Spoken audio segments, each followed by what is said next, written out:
From the 1011 Now streaming studio, this is The Night Beat. Good evening, I'm Danielle Shenk. Here's what's making headlines as we wrap up your Monday, July 29th.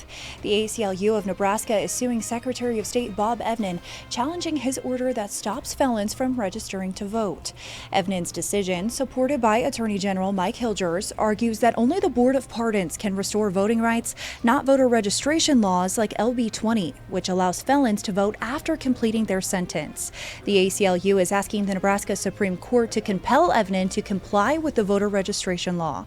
Evnen's office says it hasn't officially received the lawsuit yet, so it cannot comment. Now to the state capitol, where the Revenue Committee began holding public hearings today. Over 80 bills have been introduced for this property tax special session.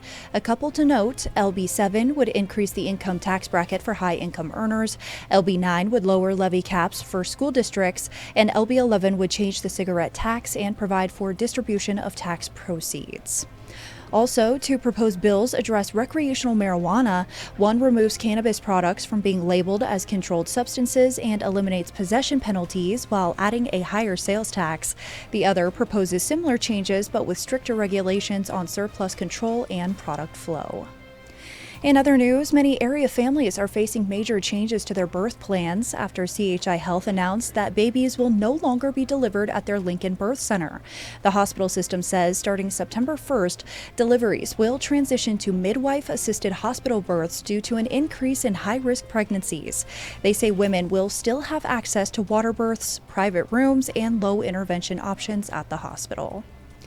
In lighter news, as the Olympics continue, a Nebraska man is reflecting on his own Olympic journey. The 92-year-old from Bellevue is among the oldest living Olympians in the country. Thane Baker, one of the fastest runners in the 1950s, earned multiple awards, including gold in the 400-meter relay at the 1956 Games. Baker now displays his Olympic medals alongside his other accolades dating back to high school. You don't get as good as you're going to be very immediately. And it takes years.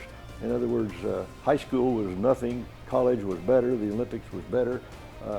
It takes years to develop your potential. And that could be running, it could be music, it could be painting, it could be anything. I mean, have a goal in life and stick with it. On the heels of his running career, Baker served 30 years of active and reserve status in the Air Force and retired as a colonel. Rounding out your night beat is a check of the 7-day forecast.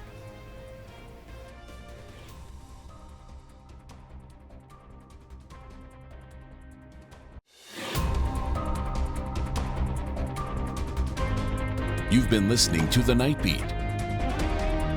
Watch, listen, and stream on the 1011 app on YouTube or wherever you get your podcasts.